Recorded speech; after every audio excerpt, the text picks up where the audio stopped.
Hey everybody.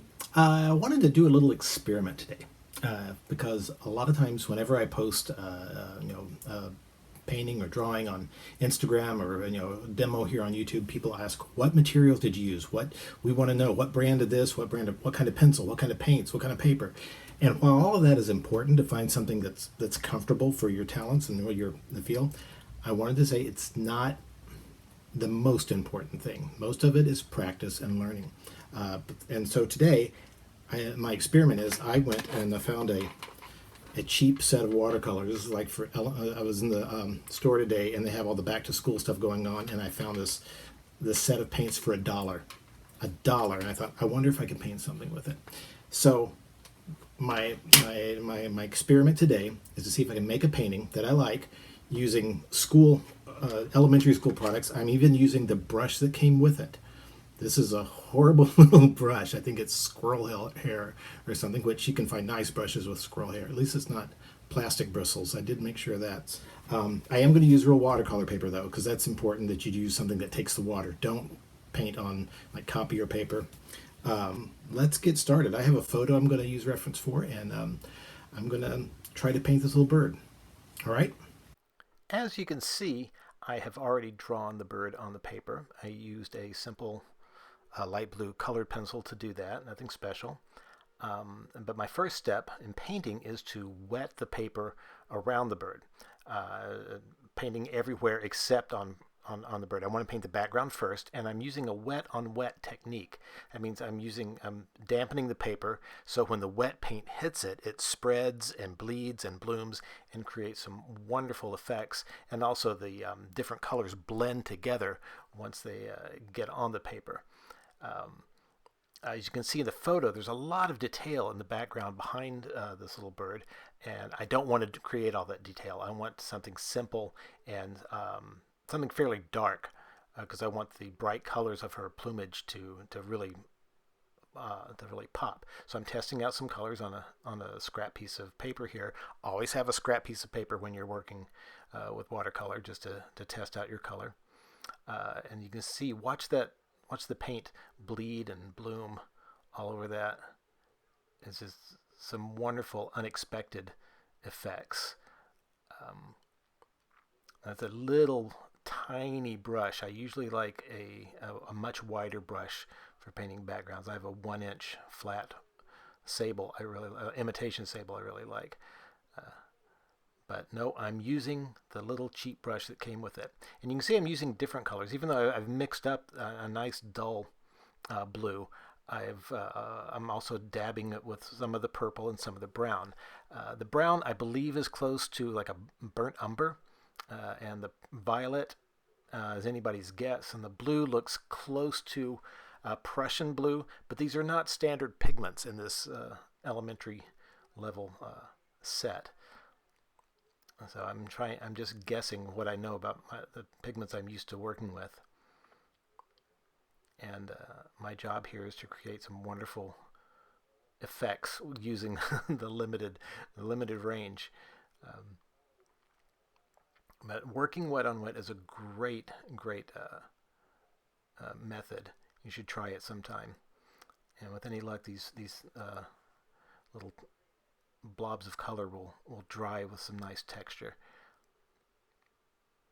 Um, and right there under her tail, I'm using a dry brush to lift some of the paint. There's almost a big blob of water. Now using a hair dryer to dry all that out, sped that up quite a bit. Um, so now that it's dry enough, but I did leave a little spot over on the right hand side near her tail wet. I'm going to use that. I want it to bleed later. You'll see that come up. So now I'm mixing the color for the branch. It's a light brown, like wood. So yeah, but there's a warm light hitting it on top. So I'm going to keep that local color is going to be just a nice light orangey brown, uh, and laying it down. You can see now right there. That's going to be a nice little effect. I'm painting rather impressionistically. I'm not trying to create photorealism here. Using watercolors is just I love the experimenting with bleeding of colors. So I'm going to really use it for what it's worth. Now underneath the branch, obviously it's in shadow, so the light's going to be not hitting it there. It's going to be a cooler color. So I'm mixing some blues with the same color brown, just to get that shadow underbelly of the branch. And now I can go back and as the paint starts to dry, I can add a little bit more texture that's not going to bleed quite as much into itself, using various shades and not using broad swaths and broad strokes, getting a little more detail here and there, or just to add some texture. Now the paint's starting to dry. You can see the color of the branch is a little brighter than I wanted, so I'm going back in and darkening it on the top.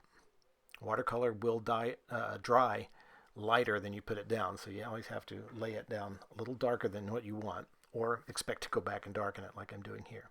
Now right in the middle of the branch, underneath the bird, I'm making it even a little darker because she'll be casting a shadow there. And now that there's a little bit of light patch right underneath the branch, and causing a little too much contrast. So I'm darkening that area there.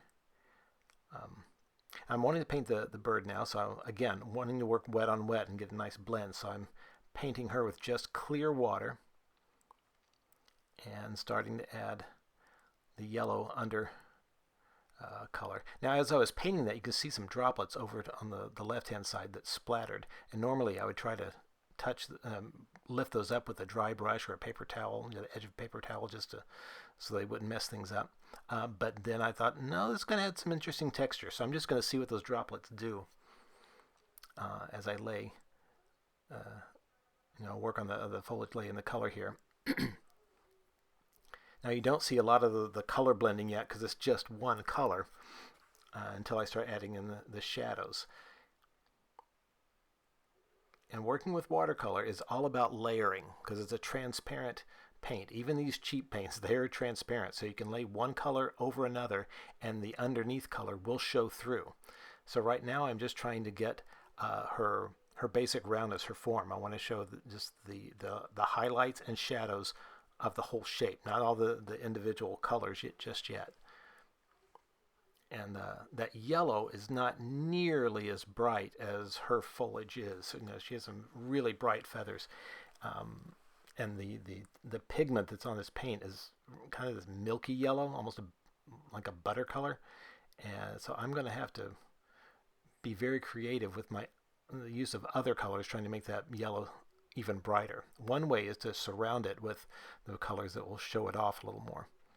And as you can see, this orange, even though it's not very bright in the paints, looks a lot brighter because I've placed it next to those very dull and dark background colors. Being very careful laying in the orange. I want to make sure I don't paint over the highlights. Working in watercolors is there's a lot of backwards or reverse thinking, because you have to leave highlights because you're not going to paint it in white. You have to think about where you want things to show through. Here I'm adding a lot more of this, a lot more shadows. And while her feathers, the orange is drying, I'm going back and working on that branch some more, adding a little more detail, pressing the bristles of the brush so it gives that little texture. Now, not wanting to create too much. Again, I want this to be fairly impressionistic, but just adding a little bit of texture adds some interest to it and makes it a little more fun to look at. And I mean, even this, look at her feet. I've just painted very, very simple shadows, and they're the droplets. They've dried now, and they've added a nice little spots on the background, some fun texture. Now underneath, the paint has pooled up. The bottom, it's a little bit darker, but that's what I want because I want the shadows to be, under her belly. And now I can go back. The orange paint has just about dried. I don't want it to be too wet, but I do want it to be just enough wet to blend the colors on top of it. As I painted that line for her shadow, the shadow under her wing, I want that paint to be just a little wet so it bleeds just a little. I don't want that line to be too delineated. I want everything to kind of blend and be soft. Now her beak color was very unique. Um, it was this kind of a light brownish peachy color. So I had to be very creative with the pigments that are in that set, trying to match it. It's a little duller than the rest of her plumage. Most of the time on the bird, the beak is the brightest part. But in this case, her feathers are so bright, the beak is rather dull. Now there's a little bit of shadow over her eye, where her brow line comes out a little bit and casts a shadow down on it. And now I can go back in with that red and orange and really pump up the brightness of her plumage, sorry. I'm not sure what kind of bird this is. I know it's a variety of finch, but I do not know exactly what kind. So please, if you know what kind of finch this is, please leave the name of it in the comments. I saw this little bird at the pet store while I was picking up cat food, and I took a photo with the intention of painting it later, and here we are.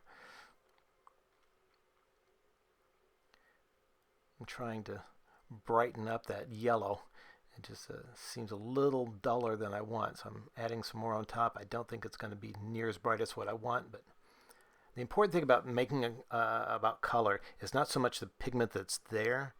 It also relies on the pigment that's next to it. When you put a color next to another color, it really affects how you see it. Like I said, this orange looks a lot brighter because I've put it next to this dull blue and purple. And now it's putting the darkest black I can for her eye, leaving a little bit of a highlight. If I had put her on if I put her on a brighter background, she wouldn't look near as vibrant as she does. But yeah, knowing when to quit, and especially in an impressionistic piece, is the most important. So there she is, all done. So, there we have it. There's our little bird from the pet store. Turned out all right. I'm pretty pleased with it. And yeah, I spent $1 on paints and that's it. So the lesson here isn't so much, oh, I've got to have the best paints to do the best work. No, you just have to have paints or the materials that make you want to draw and make you want to paint something that feels good in your hand. You should be able to use anything. Now, better paints will last longer. This, I don't know about the quality of this. This might fade in a couple of years. I don't know. And you buy nice watercolors, nice oils, and they'll last for 200 or 300 years or more. But just to get out there and do artwork, you can paint with anything. You can draw with the ketchup left over on your plate after you finish your French fries. Just create art. Make something beautiful out of what you got.